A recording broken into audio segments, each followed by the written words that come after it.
राज्यसभा में भी वक्फ bill pass हो चुका है। ऐसे में विपक्षी दल सरकार से नाराज चल रहा है। बीजेपी के साथ साथ एनडीए के घटक दलों ने भी वक्फ संशोधन विधेयक का समर्थन किया है।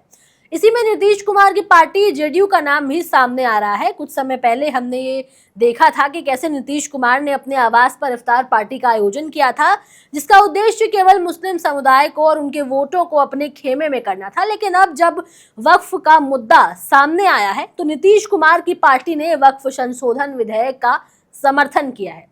लेकिन इतना सब होने के बाद नीतीश कुमार की मुश्किलें थमने कहां वाली थी। जेडीयू के इस समर्थन के बाद ही उनकी पार्टी के कुछ मुस्लिम नेताओं ने इस्तीफा दे दिया है, जो कि नीतीश कुमार के लिए आने वाले चुनावों में उनकी राह का कांटा साबित हो सकता है।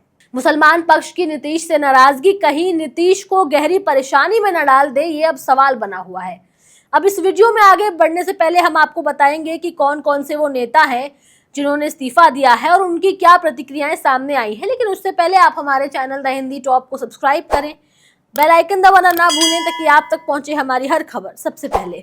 जेडीयू के कुछ मुस्लिम नेताओं ने अपनी पार्टी से नाता तोड़ने का फैसला लिया है। ये कदम उनके द्वारा वक्फ बिल पर समर्थन देने के फैसले के खिलाफ उठाया गया है।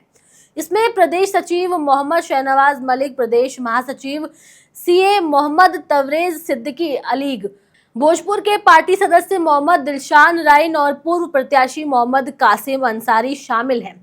इन नेताओं का आरोप है कि जेडीयू ने मुस्लिम समुदाय का भरोसा तोड़ा है और ये कदम पार्टी की सेक्युलर छवि के खिलाफ है।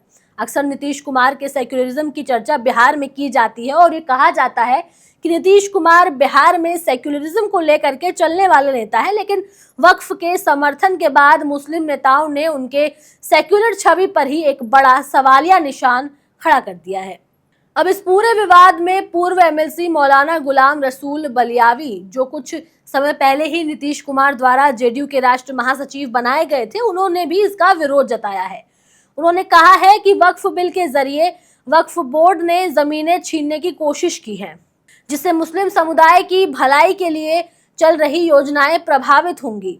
मौलाना बलियावी ने कहा है कि ये सिर्फ एक राजनीतिक मुद्दा नहीं बल्कि हमारे समुदाय का भविष्य का मामला है। वक्फ बिल के खिलाफ कानूनी लड़ाई की तैयारी भी शुरू हो गई है। इदारा शरिया के अध्यक्ष मौलाना गुलाम रसूल बलियावी ने कहा है कि देश भर में हाई कोर्ट में इस मुद्दे पर लीगल सेल की बैठक होगी। उनका कहना है कि इस फैसले को चुनौती देने के लिए सभी जरूरी कदम उठाए जाएंगे। जब मुस्लिम नेताओं ने पार्टी छोड़ने की घोषणा की तो उन्होंने ये साफ कर दिया है कि जेडीयू ने मुस्लिम समुदाय की आवाज को अनसुना किया है।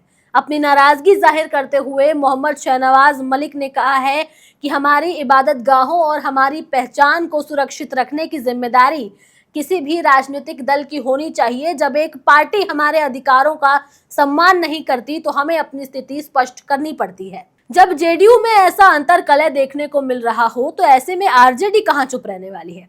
मुख्य विपक्षी दल आरजेडी भी इस मुद्दे पर जेडीयू पर हमलावर है। पटना में राबड़ी आवास के बाहर एक बार फिर से पोस्टर लगा है। उसमें एनआरसी और वक्फ संशोधन बिल के मुद्दे को लेकर के नीतीश कुमार पर निशाना साधा गया है और वो पोस्टर लगवाया गया है। उस पर नीतीश कुमार की फोटो के साथ साथ ये लिखा हुआ है कि गिरगिट रंग बदलता था, ये तो उससे भी ज्यादा स्पीड से रंग बदलने वाले निकले। इस तरह से जेडीयू के अंदर ही नहीं बाहर भी कलह का माहौल बना हुआ है। वक्फ के विवाद ने जेडीयू के भीतर असंतोष और विभाजन की स्थिति को पैदा कर दिया है। पार्टी के कई मुस्लिम नेता अपने अधिकारों की रक्षा के लिए आवाज उठाने लगे हैं। ऐसे में एक सवाल है कि क्या ये विवाद जेडीयू की राजनीति को प्रभावित करेगा। वक्फ बिल पर उठे सवालों ने एक नई बहस को जन्म दे दिया है, जो अब राजनीतिक गलियारों में गूंज रही हैं। ऐसे में देखना यह भी दिलचस्प होगा कि जेडीयू अपने मुस्लिम नेताओं की नाराजगी को कैसे संभाल पाती है और कैसे ये विवाद नीतीश कुमार के लिए मुसीबत खड़ी कर सकता है। अब इस पर आपकी क्या राय है, आप लोग हमें कमेंट सेक्शन में जरूर बताएं। कैमरे के उस पार मेरा साथ दे रहे थे मेरे साथी शिव कुमार, मैं आपके साथ तनु चतुर्वेदी। हमारे चैनल द हिंदी टॉप को सब्सक्राइब करें, हमें एक्स यानी ट्विटर, फेसबुक और इंस्टाग्राम पर भी फॉलो करें।